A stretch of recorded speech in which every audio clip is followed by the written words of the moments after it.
할렐루야.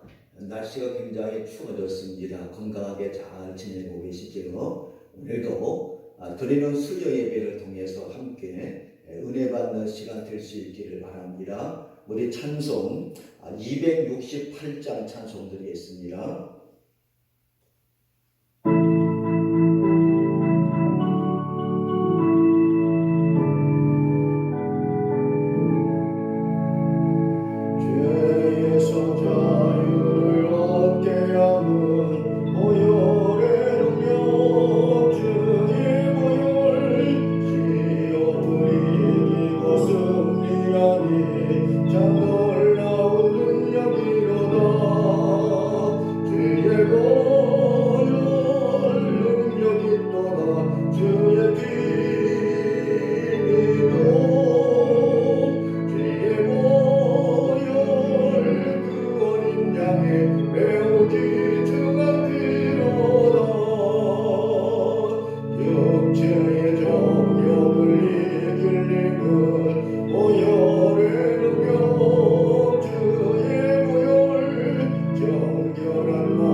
할렐루야.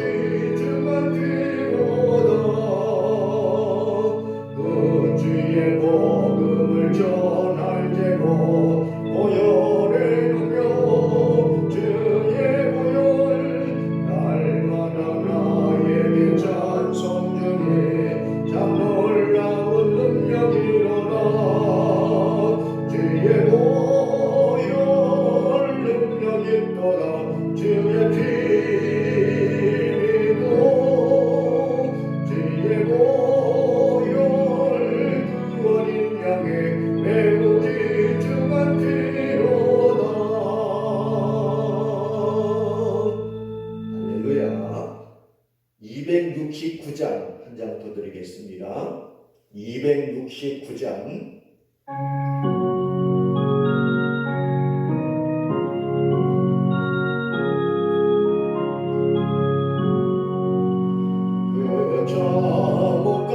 씻어주시네.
기도하는 시간을 갖습니다.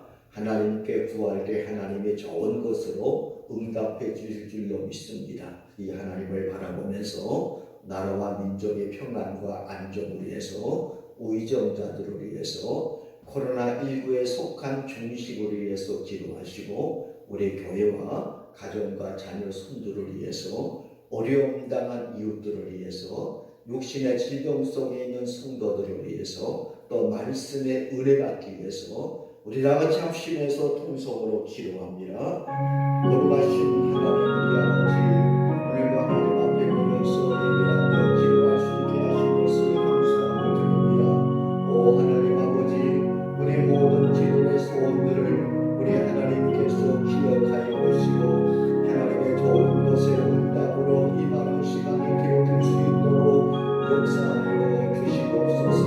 거룩하신 하나님 우리 아버지, 이 나라와 백성들을 하나님의 긍휼히 여겨주시고 하나님의 공의와 하나님의 정의가 이 땅에 발을 씌워지게 하여 주시며 우리 의정가들이 정말로 정직하고 공의롭게 이 나라를 잘 통치할 수 있는 의정자들 되게 하여 주시옵시고 코로나19의 사태가 하나님의 은혜 속에서 속한 시대에 종식되어지게 하여 주시옵시며 우리 모든 일상이 정상으로 회복되어질 수 있도록 주께서 은혜를 베풀어 주시고 이곳에 주의 몸된 교회를 세우시고 오늘 가지고 함께하신 하나님 우리 아버지, 우리 신성교회를 하나님의 능력의 장중에 붙잡아 주시고 은혜스럽고 하나님의 거룩한 성령으로 충만하게 기름 부어지게 하여 주시며 이 하나님 앞에 나가서 예배할 때마다 하나님의 은혜를 받으며 하나님의 음성을 받아 들을 수 있도록 역사하여 주시옵소서. 우리 모든 가정들을 기억하시고 믿음의 반석에 든든하게 세워지게 하시며 가정의 힘과 기쁨의 은혜가 임할 수 있게 하여 주시고 우리 사랑하는 자녀성들이 하나님을 믿음을 찬양을 계승할 수 있게 하시고 어려움 당한 이웃들을 하나님의 긍휼히 여겨주시며 특히 육신의 질병 속에 있는 성도들을 주께서 긍휼히 여겨주셔서 하나님의 능력으로 치유되게 하시고 강건케 되어줄 수 있도록 역사하여 주시옵소서. 거룩하신 하나님 우리 아버지, 오늘도 하나님 앞에 모였습니다. 우리 하나님께 기도하는 우리의 모든 기도의 소원들 주께서 기억하여 주시고 오늘도 주시는 말씀을 통해서 함께 은혜 받는 시간이 되게 하여 주시옵소서. 시간도 함께하여 주실 줄로 믿사오며 예수님의 이름으로 간절히 기도하옵나이다.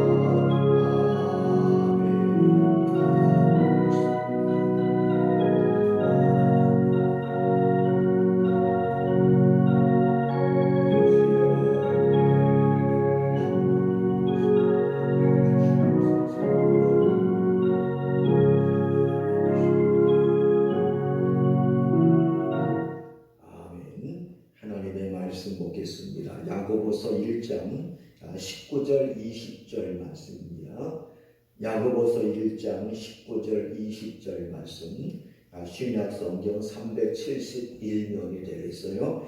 야고보서 1장 19절 20절 말씀 우리 나같이 한 목소리로 함께 봉독합니다. 하나님의 말씀입니다. 내 사랑하는 형제들아, 너희가 알지니 사람마다 듣기는 속히하고 말하기는 도리하며 성내기도 도리하라. 사람이 성내는 것이 하나님의 의를 이루지 못함이라. 아멘. 기도하겠습니다. 거룩하신 하나님 우리 아버지, 추운 일기에도 우리 하나님 앞에 예배의 단을 쌓게 하시고 이 시간도 한 목소리로 우리 하나님께 기도할 수 있게 하신 것을 감사함을 드립니다. 우리 모두가 기도한 우리의 모든 기도의 소원들 일일이 하나님께 전달된 줄로 믿습니다. 하나님의 좋은 것의 응답들이 이 나라와 민족과 하나님의 교회와 우리 모든 가정과 자녀와 삶 속에 아름답게 잘 맺어지는 것을 우리 모두가 보게 하여 주시고 살아계신 하나님께 감사하며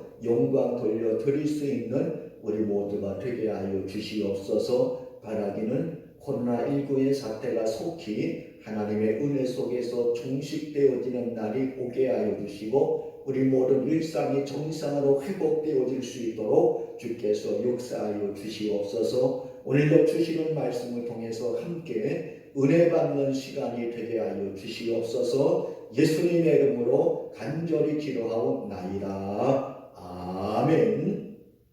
할렐루야. 여러분 모두를 사랑하고 축복합니다. 오늘도 이 수요 예배 주시는 말씀을 통해서 함께 하나님의 음성을 듣는 시간 될 수 있기를 바랍니다. 오늘 우리가 함께 읽은 야고보서 1장 19절 20절 말씀은요, 예수 그리스도 믿는 성도들이 우리 하나님 앞에서 속히 해야 될 일과 도리 해야 될 일에 대해서 우리에게 교훈하고 있는 말씀이에요. 지난 수요일 듣기는 속히 하라는 말씀을 상고하면서 은혜를 받았습니다. 야고보 1장 19절 말씀 보면은 내 사랑하는 형제들아 너희가 알거니와 사람마다 듣기는 속히 하고. 여러분, 듣는 것은 어떻게 들으라고 했습니까? 속히 들으라. 듣기는 속히 하라는 말씀의 뜻에 담겨진 의미가 무엇인가? 제가 세 가지로 정리해서 말씀을 진구했습니다. 여러분 기억나십니까? 듣기는 속히 하라. 어떻게 들으라는 것입니까? 첫째로는 귀를 기울이고 들으라. 이러한 뜻입니다. 그 다음에 두 번째로는 듣고 싶은 말만 듣지 말라. 이러한 뜻이고, 세 번째로는 듣는 것으로 그치는 것이 아니고 내가 들은 것을 내 삶 속에서 속히 실천하라. 이러한 뜻이 여기에 담겨 있는 거예요. 오늘은요 계속해서 그 다음에 나오는 도리해야 될 일에 대해서 함께 좀 참고하도록 합니다. 1장 19절 말씀 우리 다시 한번 봅니다. 내 사랑하는 형제들아 너희가 알거니와 사람마다 듣기는 속히 하고 말하기는 더디하며. 할렐루야. 듣는 것은 속히 듣고 그 다음에 더디해야 될 첫 번째가 뭐라고 있습니까? 말하는 것은 더디하라. 말하기는 더디하라. 이러한 말씀입니다. 말하기는 더디하라. 이 말씀은요 우리 그리스도인들의 언어 생활에 대해서 교훈하고 있는 말씀입니다. 야고보서의 말씀을 읽어보게 되면 특별히 야고보서에서 강조하고 있는 것 중에 하나는요 언어의 중요성입니다. 다시 말하면 말의 중요성에 대해서 야고보서의 말씀에도 특별히 여러 번 강조가 되고 있습니다. 쭉 넘어가서 야고보 3장 2절 말씀 보면은 야고보 사도는 이렇게 우리에게 교훈하고 있어요. 우리가 다 실수가 많으니 만일 말에 실수가 없는 자라면 곧 온전한 사람이라. 우리가 말에 늘 실수가 많은데 말에 실수가 없는 사람이 온전한 사람이라. 여러분 성경에서 이 온전하다는 말의 뜻은요 성숙하다 이러한 뜻입니다. 그러니까 하나님 앞에서 어떠한 사람이 성숙한 사람으로 인정받을 수가 있는가 하면은 말에 실수가 없는 사람이 하나님 앞에서 온전한 사람, 성숙한 사람으로 인정을 받게 된다는 것인데, 문제는 말에 실수가 없다. 이 말씀의 뜻이 무엇인가? 이것이 중요한 것입니다. 말에 실수가 없는 사람이 온전한 사람인데 말에 실수가 없다는 것은 어떠한 뜻을 우리에게 교훈하고 있는 것이겠나? 여러분, 우리가 하루를 살면서 많은 말을 합니다. 언어학자들의 그 견해를 빌리면 사람이 하루를 살면서 한 24,000마디 정도 말을 하면서 하루하루 산다는 이러한 그 통계가 있습니다. 뭐 다 똑같은 것은 아니죠. 더 많이 하는 사람도 있고 적게 하는 사람도 있겠지만 대략적으로 이렇게 통계를 해보면 사람은 하루에 24,000마디 말을 하면서 산다는 겁니다. 그런데 이렇게 많은 말을 하면서 때로는요 우리가 말에 실수할 때가 종종 있습니다. 그래서 친구하고 이렇게 대화를 하다가 그 친구 앞에서 그렇게 얘기할 때가 있잖아요. 내가 말에 실수했다. 이렇게 친구에게 사과를 할 때가 있습니다. 내가 말에 실수했네? 이렇게 해야 할 때가 있다는 거예요.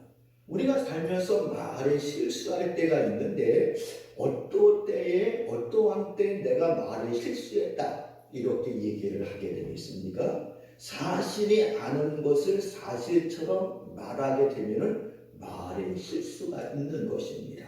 그러니까 우리는 보고 들은 그대로 이렇게 이야기를 해야 되는데 보고 들은 대로 이야기하는 것이 아니라 거기에 내 생각이 덧붙여져 가지고 말을 더 뻥튀기를 치긴다든지 말이죠. 아니면 고집된 것을 사실처럼 말한다든지 그 친구의 상황을 제대로 이해하지 못하고 내가 일방적으로 말한다든지 이렇게 되면 그것이 말의 실수가 있는 겁니다.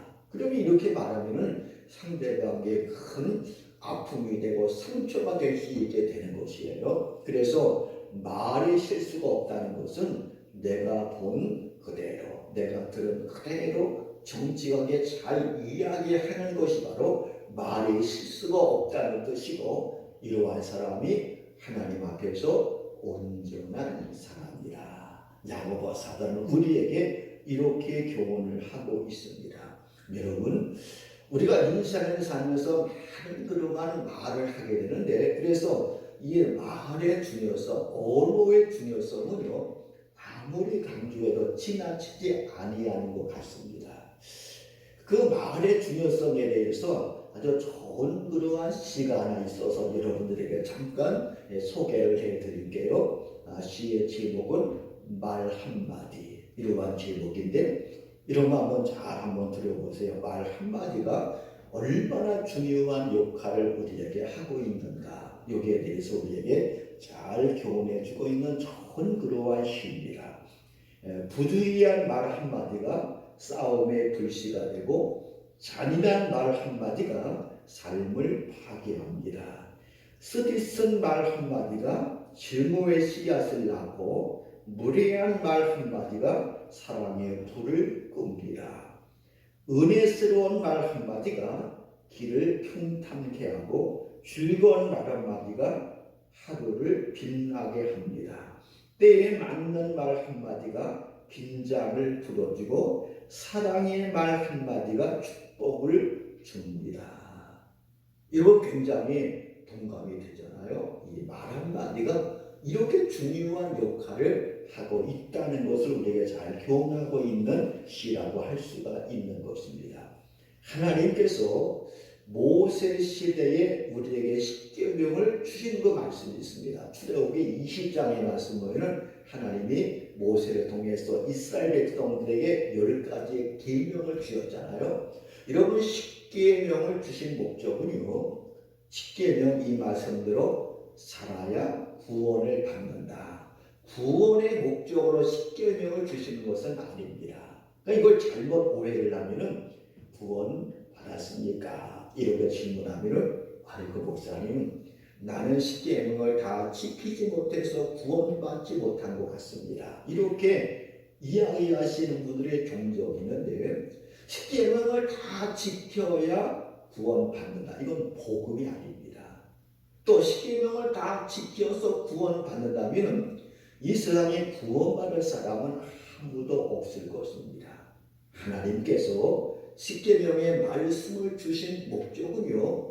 예수 그리스도 믿고 구원받은 하나님의 사람들이 이 땅에서 구별되고 거룩한 삶을 살 수 있는 강로를 우리에게 주신 말씀입니다. 그 구원은 예수 그리스도를 믿음으로 받는 하나님의 선물이잖아요. 주 예수를 믿으라. 그리하면 너와 내 집이 구원을 받을 것이라.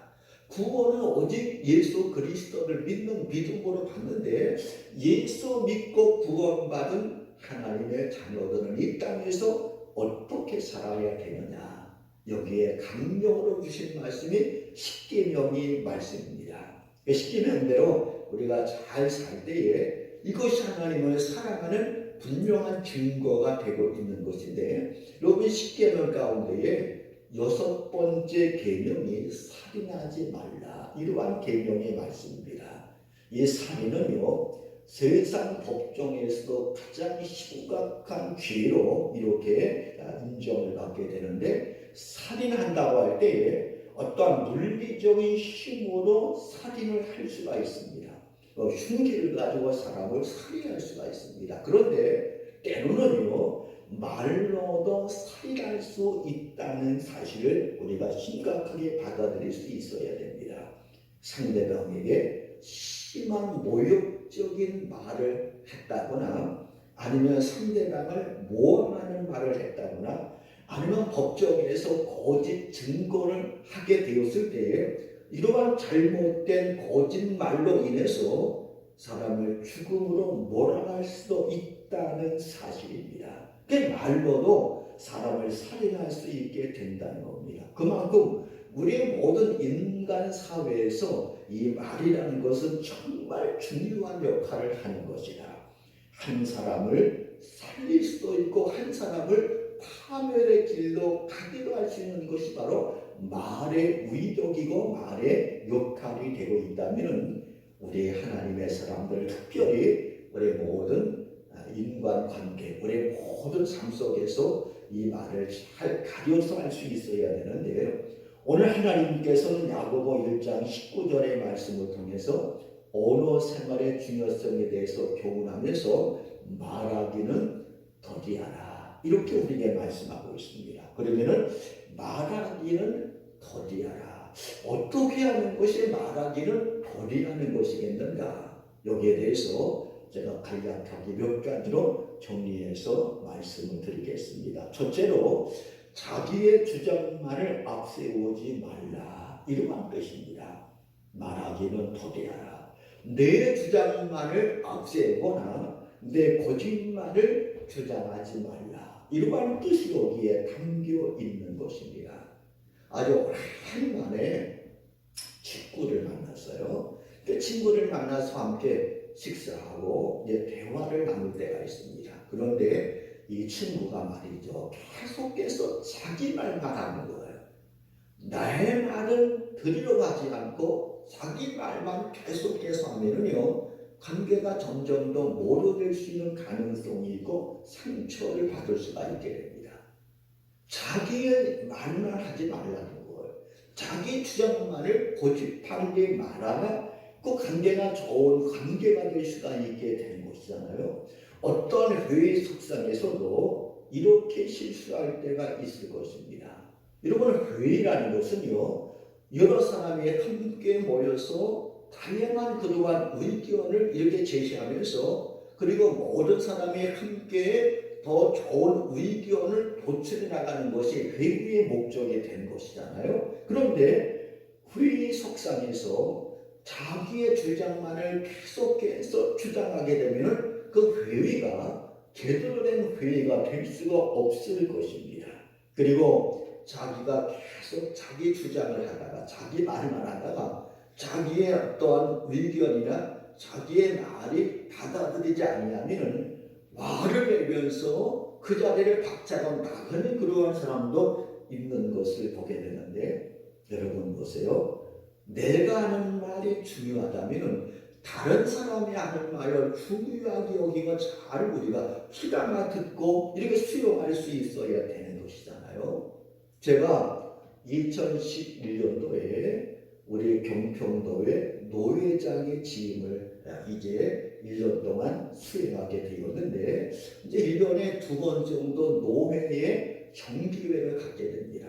그럼 우리 이제 노회에 속한 교회 모든 목사님들 또 장로님들 함께 모여서 이러한 중요한 이제 안건들을 이제 내어놓고 서로 안건 의견을 나누고 거기에서 결정해서 또한 일을 실행을 하게 되는데, 그래서 노예에 이렇게 인도를 하다 보면은요, 나와서 계속해서 자기의 주장을 관철하기 위해서 애를 쓰는 이러한 분들을 가끔 볼 수가 있습니다. 뭐 계속 나오는 거예요. 그 계속 자기 주장만을 하는 겁니다. 그 자기 주장이 관철되지 않으면 화를 내면서 들어가기도 하고 말이죠. 그래서 제가 노회장 하면서 이게 다른 회의의 모습은 아니다. 그래서 제가 그 다음에 이제 노회로 모일 때는 때는 그렇게 이제 공포를 했습니다. 회장으로서 앞으로 오늘 이 회의를 하는데 한 안건에 동일한 안건에 3번 이상 나와서 발언하는 것을 금하겠습니다. 그리고 시간도 2분 정도로 정해서 하니까 그러니까 이 회의가 은혜스럽게 잘 진행이 되더라고요. 그러니까 우리가 어떠한 대인관계 속에서 어떠한 상황 속에서든지 우리는 내 주장만을 관철을 하고 내 말만 하는 것이 아니고 다른 사람이 할 수 있도록 내가 좀 양보하면서 또 다른 사람이 말할 수 있는 기회를 주면서 거기에서 좋은 그러한 관계를 이루어갈 수가 있어야 되는 것입니다. 그 다음에 두 번째로 말하기는 더디하라. 이 말씀에 그 속에 담겨있는 뜻은요, 경우에 합당한 말을 하라. 이러한 뜻이 여기에 담겨있는 것입니다. 경우에 합당한 말을 하는 거예요. 잠언 25장 11절 말씀에 이 솔로몬이 이 잠언을 통해서 우리에게 이렇게 교훈하고 있습니다. 경우에 합당한 말은 아로새긴 은쟁반에 금사가라. 이 말씀에 참 저는 은혜가 많이 돼요. 경우에 합당한 말은 아로새긴 은쟁반에 있는 금사가. 여러분 은쟁반도 참 귀한 것인데 은쟁반에 어떠한 사과가 담겨 있습니까? 금사과가 담겨 있습니다. 그만큼 이 금사과처럼 정말 경우에 합당한 말은 정말 존귀하고 값진 말이 된다는 말씀인데 경우에 합당한 말, 이 경우라는 말은 또 다른 말로 번역하면 때에 맞는 말 이렇게도 번역이 될 수 있습니다. 또 상황에 맞는 말, 이것은 우리의 삶 속에 정말 활력소가 되고 굉장히 중요한 역할을 하게 된다는 말씀입니다. 우리가 살면서 많은 그러한 상황과 여건을 만날 때가 있습니다. 그래서 그 상황과 여건 속에서 때에 맞는 말 한마디는요, 정말 그 모든 상황을 선하게 때로는 해결할 수 있는 중요한 역할을 할 수가 있게 되는 것입니다. 기쁘고 좋은 일을 만난 그러한 상황이 되면은 이러한 상황을 만난 사람과 얘기할 때는요, 이러한 상황에서 경우에 합당한 말이 어떠한 말이겠습니까? 당신 정말 이렇게 기쁘고 좋은 일 이렇게 말하는데 축하합니다 하면서 함께 축하하는 말, 이 경우에 합당한 말입니다. 초상집에 갔습니다. 초상집에 갔을 때의 경우에 합당한 말이 무엇입니까? 초상집에 갔으니 초상을 당했으니까 마음이 굉장히 좀 아프고 또 슬프게 있잖아요. 그럼 이러한 가정에 초상집에 가서는요, 얼마나 마음이 아프십니까? 하나님께서 당신에게 위로해 주시고 격려해 주시길 원합니다 하면서 정말 그 가정이 정말 이 슬픔을 잘 이겨낼 수 있도록 격려하고 위로하는 말이 경우에 합당한 말이 될 것입니다. 교통사고를 당해서 병원에 입원한 성도가 있습니다. 그 병원에 입원한 성도를 병문안을 간 거예요. 그러면 그 상황 속에서 경우에 합당한 말이 어떠한 말이겠습니까? 지금 병원에 입원해서 참 여러 가지로 힘든데 이러한 병원에 입원한 성도에게 가서 얼마나 힘드십니까? 하나님의 은혜 속에서 속히 치유될 수 있기를 바랍니다 하면서 그를 위로하고 그를 위해서 기도한다면 경우에 합당한 말이 되는 것입니다. 그런데 이렇게 또 얘기할 수가 있습니다. 병원에 이제 교통사고 당해서 병원에 이제 가서 병문을 하면서 당신이 무슨 죄를 많이 지어서 이렇게 교통사고 당해서 병원에 입원하고 있느냐 말이지. 당신 빨리 회개하시오. 이렇게 얘기하면요, 경우에 합당한 말이 아니잖아요. 오히려 병문안 가서 그 사람의 마음에 큰 아픔과 시험을 줄 수도 있게 되는 거예요. 말 한마디가 이렇게 중요한 역할을 하고 있는 것입니다. 그래서 우리가 늘 살면서 하나님 앞에 지혜를 많이 구할 수 있어야 됩니다. 하나님, 내가 하루 동안 살면서 경우에 합당한 말을 할 수 있도록 나에게 지혜를 좀 주시기를 바랍니다. 늘 하나님께 지혜를 구하면서 살아갈 수 있어야 될 것입니다. 이러면 전도하다가 또 우리 주변에 있는 어떠한 직장 동료들과 얘기하면서 내가 이제 교회 나가고 예수 믿는 것을 아는 친구니까 뭐 기독교에 대해서 이렇게 질문할 때가 있는데 아주 난처한 질문을 할 때가 있습니다. 대답하기 어려운 그러한 질문 하면은요 참이 대답하기가 어렵단 말이죠. 그럴 때 우리는 하나님께 잠깐이라도 기도하면 하나님 이러한 질문을 받았는데 이러한 질문에 합당한 그 대답이 어떠한 대답입니까 하면서 지혜를 구하면요 하나님께서 순간 나에게 지혜를 주셔서 경우에 합당한 대답을 할 수가 있게 될 것입니다. 그래서 우리는 늘 경우에 합당한 말, 때에 맞는 말, 이러한 말을 할 수 있도록 하나님의 지혜를 구할 수 있어야 됩니다. 그리고 말하기는 더디하라. 이 말씀 속에 담겨있는 뜻은요 말을 좀 가려서 하라는 뜻도 여기에 담겨 있습니다. 사도 바울도 에베소서 말씀에 특별히 언어 생활에 대해서 많이 교훈하고 있는데 에베소 4장 29절 말씀 보면은 무릇 더러운 말은 너 입 밖에도 내지 말고 오직 덕을 씌우는 데 소용되는 대로 선한 말을 하여 듣는 자들에게 은혜를 끼치게 하라. 여러분 보세요. 더러운 말이 있습니다. 또 은혜스러운 말이 있습니다. 또 어떠한 말이 더러운 말이겠습니까? 더러운 말. 이 더럽다는 것은 성경에서 마귀 사단에게 속한 것입니다. 그래서 예수님께서 어떠한 귀신 들려서 그 정말로 고통받는 이러한 병자를 찾아가서 기도할 때에 그 귀신을 꾸짖지 않습니까? 책망하는 말씀이 있습니다. 어떻게 책망합니까? 이 더러운 귀신아, 이 사람에게서 나가라. 그렇게 책망하잖아요. 귀신은 더러운 존재입니다. 귀신의 지배를 받고 사단의 지배를 받으면 더러운 존재가 됩니다. 마음이 더러워져요. 양심이 더러워집니다. 그리고 입이 더러워집니다. 언어 생활이 더러워지는 겁니다. 그 더러운 말은 어떠한 말이겠습니까? 거짓된 말, 남을 비방하는 말, 또 조롱하는 말, 정죄하는 말, 또 참소하는 말, 이게 더러운 말, 사단에게 속한 말입니다. 은혜로운 말은 어떠한 말이겠습니까? 덕이 되는 말입니다. 진실하고 정직한 말입니다. 남을 위로하고 격려하는 말, 은혜로운 말이 된 것입니다. 여러분, 우리가 예수 그리스도 믿고 하나님의 은혜 속에서 사는 사람이라면요, 우리 모든 삶 속에서 은혜로운 말을 해야 됩니다. 은혜로운 말. 내가 들어서 은혜가 되고 또 이 말을 듣는 사람도 은혜로운 말로 들려줄 수 있어야 됩니다. 나는 은혜로운 말이라고 했는데 상대방이 들을 때 은혜롭게 듣지 않을 수도 있게 되는 것입니다. 그러니까 이 사도 바울이 에베소 4장 29절 말씀에 듣는 자들에게 은혜를 끼치게 하라. 듣는 자들에게 은혜를 끼치게 하라. 바른 말인데 듣는 사람이 은혜를 받지 못하고 은혜롭게 받지 못하고 오히려 마음의 상처가 될 수 있는 부분들이 있을 수 있는 것입니다.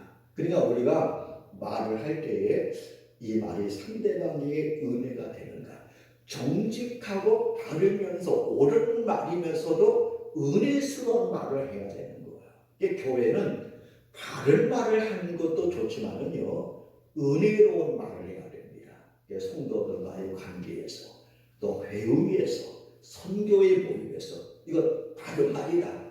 거기에만 기준을 두는 것이 아니고 바르면서도 은혜로운 말.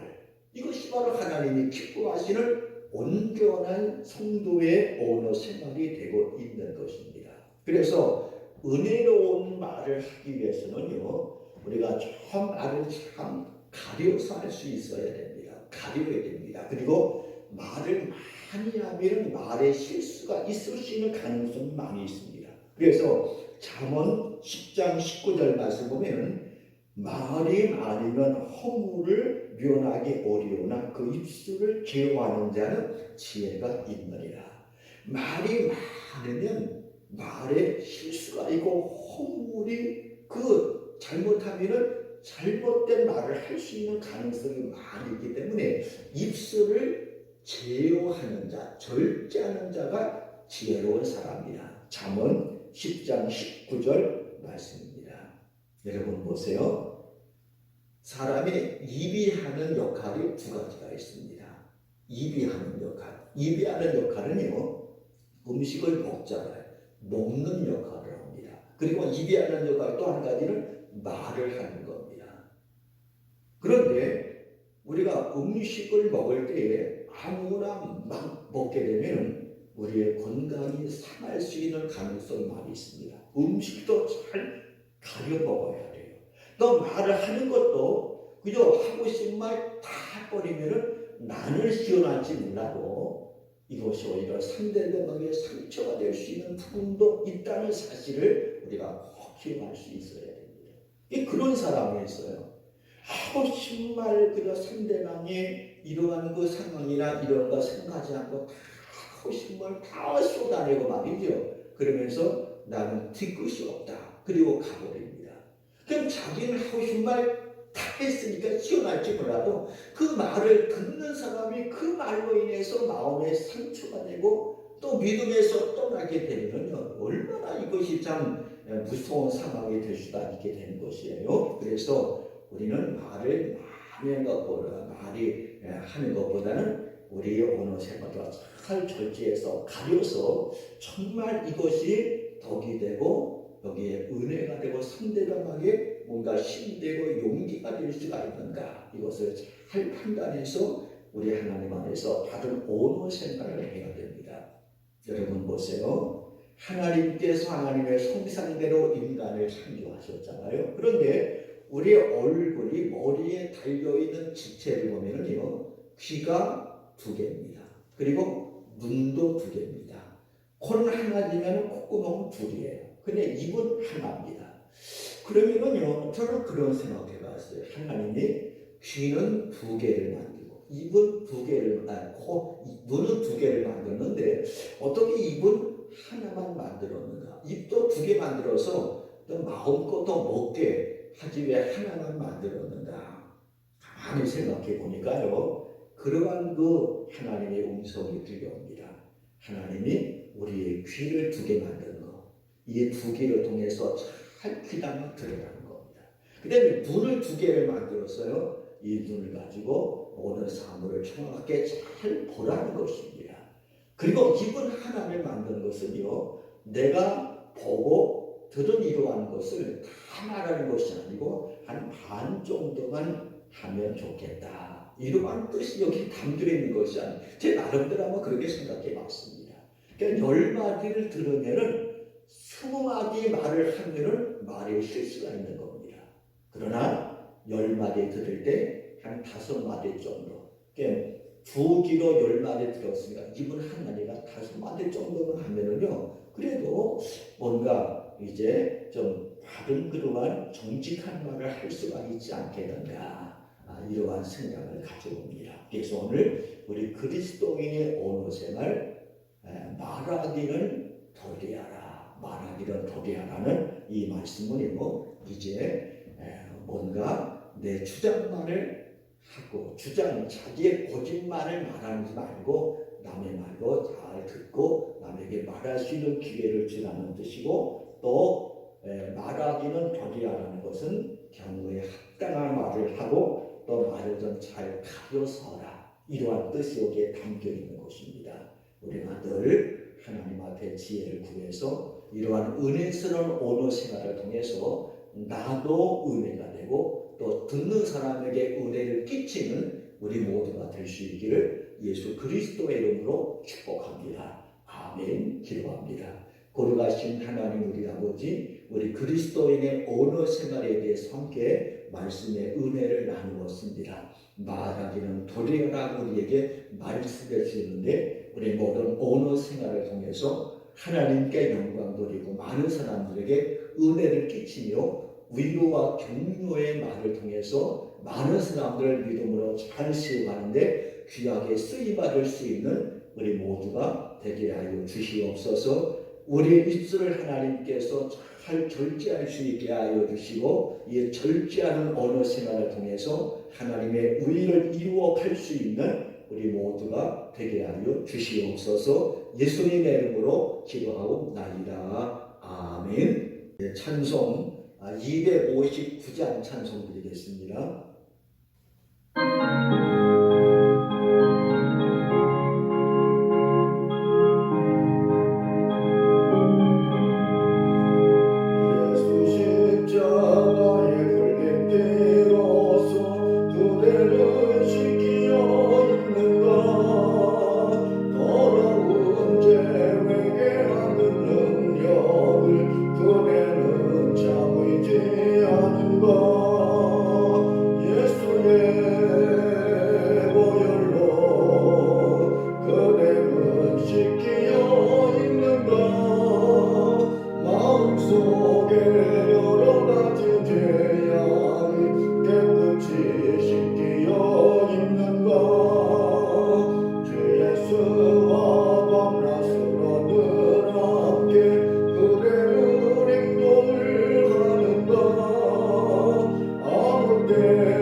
하늘에 계신 우리 아버지여, 이름이 거룩히 여김을 받으시오며 나라가 임하시오며 뜻이 하늘에서 이루어진 것 같이 땅에서도 이루어지이다. 오늘 우리에게 일용할 양식을 주시옵고 우리가 우리에게 죄 지은 자를 사하여 준 것 같이 우리 죄를 사하여 주시옵고 우리를 시험에 들게 하지 마시옵고 다만 악에서 구하시옵소서. 나라와 군세와 영광이 아버지께 영원히 있사옵나이다. 아멘.